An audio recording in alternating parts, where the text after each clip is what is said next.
aka ukalarda yo'q oqibat ko'rdim-da masalada hammanglarda. Tanbeklarni onamni rozilik uchun qilish narsa. Biz shu dargohda birlashgan ilohim jannat firdavsida bizni birlashtirgan.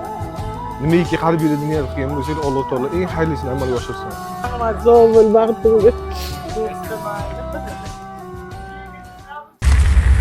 Assalomu alaykum. Bugun onajonimni milliy taomlar ochilish marosimi Ra'no milliy taomlar ochilmoqda. Bu xalqqa xizmat qiladigan haqiqiy milliy taom bo'ladi. 30 ming so'mga mana non, choy, salatlari bilan obslugalari nol holatda bo'ladi.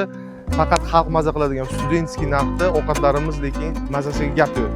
Xush kelibsizlar.